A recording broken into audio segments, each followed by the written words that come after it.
Class 9 তোমাদের দুর্যোগ বিপর্যয় থেকে আমি এর আগের ভিডিওতে পশ্চিমবঙ্গে দুর্যোগ বা বিপর্যয় মোকাবিলায় কী কী করণীয় বা শিক্ষার্থী কী ভূমিকা সেই কোশ্চেনটা দিয়ে দিয়েছি। দুটো question, very very important question.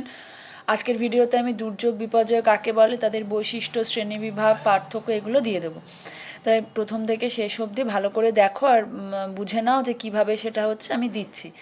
দেখো, প্রথমে আছে দুর্যোগ কাকে বলে। দুর্যোগ কাকে বলে এই যে সংজ্ঞা হিসাবে এখান থেকে এতটুকু হচ্ছে তোমরা লিখে নেবে, ঠিক আছে? এবার এটা লেখার আগে এই যে কথাটা লিখবে, দুর্যোগ বা হ্যাজার্ড শব্দটি এসেছে ফরাসি শব্দ হ্যাজার্ড থেকে, যার অর্থ জীবন সম্পদের হানি ও পরিবেশের বিপজ্জনক পরিস্থিতির সম্ভাবনা সৃষ্টি। ঠিক আছে, তার মানে দুর্যোগের কারণে কি মানুষের যখন সম্পত্তি হানি হয়, পরিবেশের ক্ষতি হয়, এগুলোকে বলছে হচ্ছে দুর্যোগ। বলছে সংযুক্ত রাষ্ট্রসংঘ বা ইউএনএর মতে প্রাকৃতিক ও মানসিক কার্যাবলীর দ্বারা সৃষ্ট যে সকল ঘটনাবলী মানুষের জীবন ও সম্পত্তির হানি ও সামাজিক ও আর্থিক ক্ষয়ক্ষতি ও পরিবেশের অবনমন ঘটায় তাকে কিন্তু দুর্যোগ বলা হয়। ঠিক আছে, এবার আসলে দুর্যোগ বা বিপর্যয় কি, যখন ধরো কোনো একটা মনুষ্যসৃষ্ট কারণে হোক বা কোনো একটা প্রাকৃতিক কারণে হোক, যখন কোনো যে ক্ষয়ক্ষতি হয়, হ্যাঁ, যে সেটা সামান্য, খুব একটা বেশি না, খুব বেশি মানুষও মারা যাবে না, তখন তাকে বলছে দুর্যোগ। কিন্তু এই দুর্যোগ থেকে যখন আস্তে আস্তে মানুষের মৃত্যুর সংখ্যা বাড়তে থাকে, ক্ষয়ক্ষতির পরিমাণ বাড়তে থাকে, প্রচুর মানুষ মারা গেল, প্রচুর সম্পত্তি হানি হলো, পরিবেশের বিপুল পরিমাণে ক্ষয়ক্ষতি হলো, তখন সেটা হয়ে যায় কি বিপর্যয়। এই জন্য দেখেন, ক্ষণস্থায়ী ভূমিকম্প, সাময়িক প্রবল ঝড় বৃষ্টি, শহরাঞ্চলের বন্যা প্রভৃতি বিশেষ ঘটনা কোনো ক্ষয়ক্ষতি না ঘটলেও বিপজ্জনক পরিস্থিতির সম্ভাবনা সৃষ্টি করে বলে এই সকল ঘটনাবলী দুর্যোগের অন্তর্গত। দেখো, ভূমিকম্প আমরাও কিন্তু এখানে ধরো যখন 2015-তে হচ্ছে নেপালে ভূমিকম্প হয়েছিল, আমরা এখানে কিন্তু মানে অনুভব করেছিলাম, কিন্তু আমাদের এখানে কিন্তু বিশেষ ক্ষয়ক্ষতি হয়নি, শুধু সামান্য ক্ষয়ক্ষতি হয়েছে, সেটাকে আমরা ধরো দুর্যোগ বলতে পারি। কিন্তু নেপালে যেটা হয়েছিল তখন কিন্তু সেটা দুর্যোগের মধ্যে ছিল না, সেটা তখন কি হয়ে গেছিলো, বিপর্যয়, কারণ সেই মাত্রাটা অনেক বেশি হয়ে গেছিলো। তাহলে এটা গেল হচ্ছে দুর্যোগ। আচ্ছা, এবার হচ্ছে দুর্যোগের হচ্ছে শ্রেণীবিভাগটা দেখে নাও। এটা তোমরা একটা স্ক্রিনশট দিয়ে তুলে নিতে পারো। দুর্যোগ ও বিপর্যয়ের শ্রেণীবিভাগ দেখো, দুর্যোগ ও বিপর্যয়ের শ্রেণীবিভাগ: প্রাকৃতিক দুর্যোগ ও বিপর্যয়, মনুষ্যসৃষ্ট দুর্যোগ ও বিপর্যয়। ঠিক আছে, আচ্ছা, এবার দেখো এই দুর্যোগ বিপর্যয়, প্রাকৃতিক দুর্যোগ বিপর্যয়কে আবার দুটো ভাগে ভাগ করা আছে, পার্থিব দুর্যোগ বিপর্যয় আর অপার্থিব দুর্যোগ আর বিপর্যয়। আবার মনুষ্যসৃষ্টকেও দুইভাবে, একটা প্রাকৃতিক, একটা রাসায়নিক, একটা জৈব। আবার দেখো যে এই পার্থিব হচ্ছে কি, যে শিলামণ্ডলী বা ভূঘাটনিক কার্যে দুর্যোগ বিপর্যয়, আর অপার্থিবের মধ্যে রয়েছে বায়ুমণ্ডলীয় দুর্যোগ ও বিপর্যয়। আবার দেখো মনুষ্য সৃষ্ট, তার মানে প্রাকৃতিকভাবে একটা দুর্যোগ বা বিপর্যয় দুইভাবে, একটা প্রাকৃতিকভাবে, একটা কিন্তু মনুষ্য মানে মানুষ সৃষ্টি করে, যেটার মধ্যে মানুষ দায়ী থাকে। ঠিক আছে, যেমন ধরো এই যে মনুষ্য সৃষ্টের মধ্যে যে ভূমিকম্প, ভূমিধস, মৃত্তিকা ক্ষয়, এগুলো কারণ মানুষের কিছু মানে অপরিকল্পিত কাজকর্মের জন্য কিন্তু ভূমিকম্প হয়ে থাকে, যেমন ডিনামাইট বিস্ফোরণ, এরকম জাতীয় যে কাজগুলোর জন্য কিন্তু, বা যেখানে পাহাড়ি অঞ্চলে অতিরিক্ত বড় বাড়ি তৈরি করতে বারণ করে, সেখানে অতিরিক্ত গাছ কাটা বাড়ি তৈরি করার ফলেও কিন্তু ভূমিধস হয়, যার ফলস্বরূপ কিন্তু ভূমিকম্পও কিন্তু হয়ে থাকে। তারপর যে বিষাক্ত গ্যাস নির্গমন, পারমাণবিক বোমা, এগুলো কিন্তু সব মনুষ্যসৃষ্ট কারণ। তারপর দেখো প্রাকৃতিকের মধ্যে ভূমিকম্প, সুনামি, অগ্নুৎপাত, ভূমিধস। আবার দেখো বায়ুমণ্ডলের দুর্যোগ হচ্ছে আবার দুই রকমের, একটা হচ্ছে স্বল্পঘটিত, একটা প্রায়শই সংগঠিত বিপর্যয়। ঠিক আছে, সেগুলোর মধ্যে কি, এই যে স্বল্পঘটিত মানে কি, সাইক্লোন, টর্নেডো, শিলাবৃষ্টি, তুষারঝড়, মেঘ ভাঙা, বজ্র ঝঞ্ঝা। কেন এগুলোকে বলা হয়েছে, কারণ এগুলো হচ্ছে সাময়িক বা কিছুক্ষণের জন্য হয়, কিন্তু ক্ষয়ক্ষতির পরিমাণ কিন্তু খুব বেশি হয়। তা হচ্ছে প্রায় যেগুলো হচ্ছে সব সময় হয়ে থাকে, যেমন বন্যা, খরা, তাপপ্রবাহ, শৈত্যপ্রবাহ, এগুলো হচ্ছে সারা বছরেই কিন্তু কোনো না কোনো সময় কিন্তু হয়ে থাকে। তারপরে দেখো আবার হচ্ছে, তাহলে এটা এটা অবধি গেল হচ্ছে প্রাকৃতিক। এবার দেখো মনুষ্য সৃষ্টির মধ্যে আমরা দেখেছি যে বিষাক্ত গ্যাস, পারমাণবিক বিস্ফোরণ, এটা আবার দুই রকম, জনবিস্ফোরণ আর নিউট্রিশন, মানে হচ্ছে এই যে জৈব, যে আমরা দেখেছি এটার মধ্যে জনবিস্ফোরণ মানে কোনো কোনো জায়গায় অতিরিক্ত জনসংখ্যা যদি মানে জায়গার তুলনায় বেশি পরিমাণে জনসংখ্যা বেড়ে যায়, তাহলেও কিন্তু সেখানে হচ্ছে কিন্তু একটা অস্বাস্থ্যকর পরিবেশের সৃষ্টি হয়ে থাকে।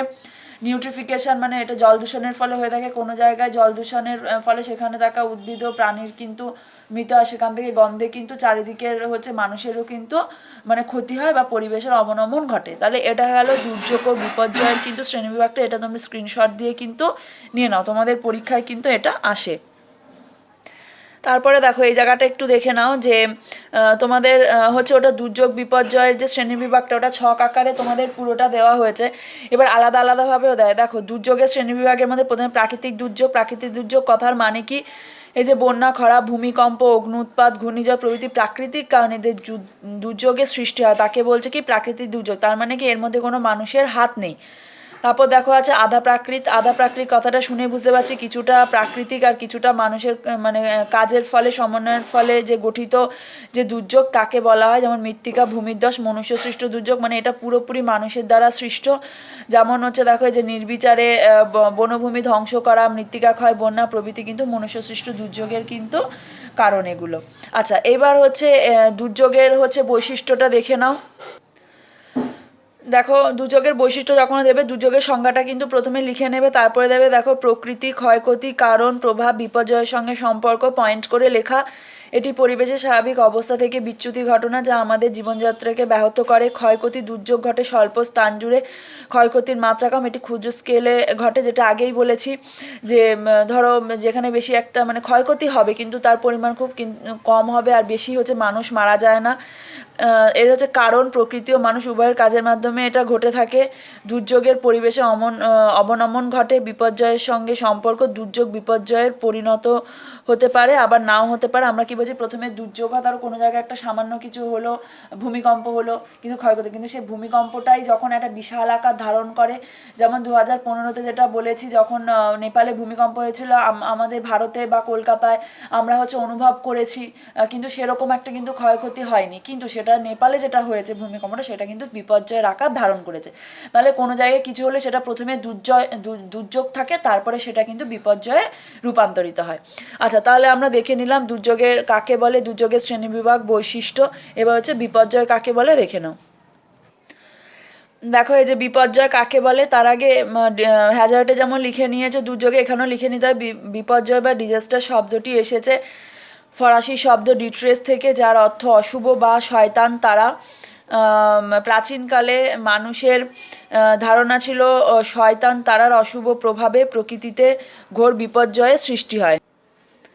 তাহলে দেখো এই যে মানে এই ডিজাস্টার যে শব্দটা আমরা বলি এটা অ্যাকচুয়াল ফরাসি শব্দ হচ্ছে ডিজাস্ট্রি থেকে এসেছে। এই যে এই কথাটা কিন্তু তোমাদের আগে লিখে নিতে হবে, যেখানে দুর্যোগে লিখে নিয়েছে। এরপরে দেখো কি আছে, তারপরে এটা দেবে যে বিশ্ব স্বাস্থ্য সংস্থার মতে বিপর্যয় হলো এমন এক ঘটনা যার দ্বারা আর্থিক ক্ষয়ক্ষতি, মানুষের জীবনহানি ও স্বাস্থ্য পরিষেবার এতটাই অবনতি ঘটে যেখানে বাইরে থেকে অস্বাভাবিক ধরনের স্বাস্থ্য পরিষেবার প্রয়োজন হয়। ওয়েবস্টার অভিধানে বলা হয়েছে বিপর্যয় এমন এক গুরুতর ঘটনা যার পরিণতি হলো যে কবরখানা।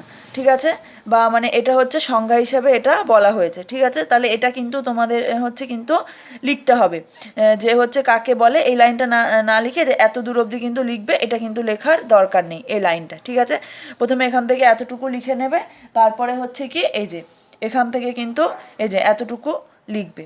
ঠিক আছে, এটা এই যে প্রথমে এটা তারপরে এতটুকু লেখার পরে তারপরে ঠিক চলে আসবে এখানে যে সংযুক্ত রাষ্ট্রসংঘ, কারণ দুর্যোগের সংজ্ঞার ক্ষেত্রে আমরা এটা পড়েছি যে কি বলা হয়েছে যে বিপর্যয়ের মানদণ্ড নির্ধারণে বলা হয়েছে যদি কোনো চরম প্রাকৃতিক ঘটনার কারণে 100 জনেরও অধিক মানুষের জীবনহানি ও 100 জনেরও অধিক আহত এবং 10 লাখ মার্কিন ডলারেরও ক্ষয়ক্ষতি হয় তখন তাকে বিপর্যয় বলা হয়। এই কথাটা কিন্তু তোমাদের লিখতে হবে। তাহলে বিপর্যয়ের সংজ্ঞা বললে কিন্তু এটা তোমাদের অবশ্যই লিখতে হবে। তাহলে এটা বিপর্যয়ের হচ্ছে সংজ্ঞাটা নিশ্চয়ই তোমরা দেখে নিয়েছো। এবার বিপর্যয়ের বৈশিষ্ট্য হচ্ছে কাকে বলে হচ্ছে সেটা দেখে নাও। আচ্ছা দেখে নাও বিপর্যয়ের বৈশিষ্ট্য। প্রথমে দেখো আছে প্রকৃতি, এটি দ্রুত ও আকস্মিক ঘটনা। প্রভাব, প্রচুর প্রাকৃতিক সম্পদ ধ্বংস হয়। ক্ষয়ক্ষতি, প্রচুর মানুষ, প্রাণী ও গবাদি পশু মারা যায়। তারপর হচ্ছে ফলাফল, সুদূরপ্রসারী ফল হয় গভীর। ক্ষয়ক্ষতি নির্ধারণ, ক্ষয়ক্ষতির পরিমাণ নির্ধারণ অত্যন্ত জটিল হয়। সমস্যা মোকাবিলা হচ্ছে কঠিন হয়ে পড়ে। তাহলে এটা হচ্ছে যে বিপর্যয়ের বৈশিষ্ট্য। আর শ্রেণীবিভাগ তোমাদের আমি আগেই দিয়ে দিয়েছি, আর সেটা প্রাকৃতিক দিক, আধা প্রাকৃতিক দিক, মনুষ্যসৃষ্ট দিক, সেটা দুর্যোগের যেটার মধ্যে রয়েছে সংজ্ঞা হিসেবে দিলে কিন্তু সেটাই তোমরা হচ্ছে দেবে। এবার হচ্ছে পার্থক্যটা দেখে নাও, যেটা খুব ভেরি ভেরি ইম্পর্টেন্ট কোয়েশ্চেন। দেখো, দুর্যোগ বিপর্যয়ের সংজ্ঞার মধ্যে প্রথমে এইভাবে ঠিক সংজ্ঞা মানে বিষয় করে কিন্তু লিখবে। অর্থ বা সংজ্ঞা: প্রাকৃতিক মনুষ্যসৃষ্ট বিভিন্ন ঘটনা যখন পরিবেশের স্বাভাবিক অবস্থাকে অথবা মানব জীবনের দৈনন্দিন ক্রিয়াকলাপের স্বাভাবিক অবস্থা বিঘ্নিত করে তখন তাকে দুর্যোগ বলে। আর প্রাকৃতিক বা মানুষের কোনো তাৎক্ষণিক অথবা দীর্ঘমেয়াদী ঘটনা যা জীবন ও সম্পত্তির হানি ঘটায় তাকে বিপর্যয় বলে। সম্পর্ক: বিপর্যয়ের আগে দুর্যোগ করে, যেটা তোমাদের আগেই বলেছে, আগে দুর্যোগ তারপরে বিপর্যয়। আর দুর্যোগের পরিণতি হলো, ওই জন্য এটাকে কিন্তু বিপর্যয় বলা হয়। পরিণতি: সব দুর্যোগই যে বিপর্যয়ে পর্যবসিত হবে এমন নয়, অর্থাৎ দুর্যোগ বিপর্যয়ে পরিণত হতেও পারে, না হতেও পারে। যখন কোনো দুর্ঘটনা ঘটে সেটা বিপজ্জনক হতেও পারে আর বিপজ্জনক কিন্তু নাও হতে পারে। মানে কোনো জায়গায় কোনো ঘটনা ঘটলো মানেই যে সেটা বিপর্যয় বা প্রচুর মানুষ মারা যাবে সেরকম কিন্তু নাও হতে পারে। কিন্তু বিপর্যয় হতে গেলে অবশ্যই কিন্তু দুর্যোগ হবে। কিন্তু বিপর্যয় যখন হয় তার আগে কিন্তু অবশ্যই কিন্তু দুর্যোগ হবে। দুর্যোগ থেকে কিন্তু সেটা আস্তে আস্তে বিপর্যয়ের রূপ নেয়। মানে কোনো সময় ধরো বৃষ্টি শুরু হলো, বন্যা শুরু হলো, তার মানে কি দুর্যোগটা শুরু হলো। এইবার বৃষ্টি যদি আরও বাড়তে থাকে তখন যদি বিশাল আকার ধারণ করে বন্যা, তখন সেটা হয়ে যাবে বিপর্যয়। ব্যাপ্তি: দুর্যোগ অবশ্যই সেটা ক্ষুদ্র পরিসরে হয় আর এটা অবশ্যই বৃহৎ জায়গা জুড়ে সংগঠিত হয়। তারপরে দেখো আছে যে জীবনহানি, এখানে অল্প মাত্রায় ব্যাহত হয়, সেটা আগেই বলা হয়েছে। কিন্তু দেখো, যখন আমরা বিপর্যয়ের সংজ্ঞা হিসাবে দেখেছি ওখানে কিন্তু 100 জনের মারা যাবে, হতাহত হবে, যেটা হচ্ছে সংযুক্ত রাষ্ট্রসংঘের সংজ্ঞাতেই কিন্তু বলা হয়েছে। সম্পত্তি হানি: সম্পদ নষ্টের সম্ভাবনা থাকে না, আর্থিক ক্ষয়ক্ষতি হয় না, কারণ এটা যেহেতু সামান্য পরিমাণে হয় এই জন্য বিশাল পরিমাণে সম্পত্তির হানি কিন্তু সেভাবে হয় না। কিন্তু আর বিপর্যয় তো অবশ্যই সেটা হবে। তারপর হচ্ছে বিভাগ, মানে শ্রেণী বিভাগটা, এটাকে ভাগ করা যায় প্রাকৃতিক, আধা প্রাকৃতিক আর মনুষ্য সৃষ্ট। আর বিপর্যয়কে শুধুমাত্র দুটো ভাগে ভাগ করা যায়: প্রাকৃতিক, ভূমিকম্প ও অগ্নুৎপাত, আর মনুষ্য সৃষ্ট। এই হচ্ছে দুটো ভাগে কিন্তু ভাগ করা যায়। দেখো, এখানে বিপর্যয় শ্রেণীবিভাগটা তবু আমি একবার আলাদা করে দিয়ে দিলাম। যদি তোমাদের পরীক্ষায় দেয় শুধু বিপর্যয়ের শ্রেণীবিভাগ করো তাহলে কিন্তু শুধু এই দুটো করবে। যদি দুর্যোগ বিপর্যয়ের শ্রেণীবিভাগ একসঙ্গে পড়ে তাহলে প্রথমে যে আমি ছকটা দিয়েছি সেটা করবে, আর দুর্যোগের শ্রেণীবিভাগটা আমি আলাদা করে দিয়ে দিয়েছি, আর বিপর্যয়ের শ্রেণীবিভাগটাও কিন্তু দিয়ে দিয়েছি। যে বিপর্যয় হলো দুর্যোগের চরম পরিণতি, তাই বিপর্যয় প্রধানত প্রাকৃতিক কারণ ও মনুষ্যসৃষ্ট কারণ হয়ে থাকে। সুতরাং বিপর্যয়কে দুটি ভাগে ভাগ করা যায়: প্রাকৃতিক বিপর্যয়, মনুষ্যসৃষ্ট বিপর্যয়। বন্যা, খরা, ঘূর্ণিঝড়, ভূমিকম্প, ধস, হিমানি সম্প্রপাত, তুষারঝড়, অগ্নুৎপাত, দাবানল এগুলো। আর মনুষ্যসৃষ্ট আমাদের ধোঁয়াশা, তেজস্ক্রিয় রাসায়নিক গ্যাস নিষ্ক্রমণ, পারমাণবিক বোমা বিস্ফোরণ, যুদ্ধ বিদ্রোহ প্রভৃতি মনুষ্যসৃষ্ট কারণে হয়ে থাকে। তাই তোমাদের পরীক্ষায় কোয়েশ্চেনটা কীভাবে দিয়েছে সেই বুঝে কিন্তু লিখবে। যদি বিপর্যয় দেয় তাহলে এইভাবে ভাগ করবে, যদি সংজ্ঞা হিসাবেও পুরো লিখতে দেয়, আর যদি দুর্যোগে দেয় দুর্যোগটা কিন্তু 3টে, আর যদি একসঙ্গে দেয় তাহলে কিন্তু ছকটা লিখবে। আর আলাদা করে আমি প্রত্যেকটা দিয়ে দিলাম, এগুলো কিন্তু তোমরা প্রত্যেকটা খাতায় লিখে নিয়ে পড়বে। পরবর্তী ভিডিওতে এই চ্যাপ্টার থেকে আরও 2 মার্কসের কী কী কোয়েশ্চেন দেয় সেগুলো আমি দিয়ে দেবো। আর হচ্ছে কোন দুর্যোগ বা বিপর্যয়গুলো তোমাদের রয়েছে আর পশ্চিমবঙ্গের ক্ষেত্রে কী কী হয় সেগুলো কিন্তু আমি আলাদাভাবে দিয়ে দেবো। তাই চ্যানেলটা অবশ্যই তোমরা সাবস্ক্রাইব করে রেখো।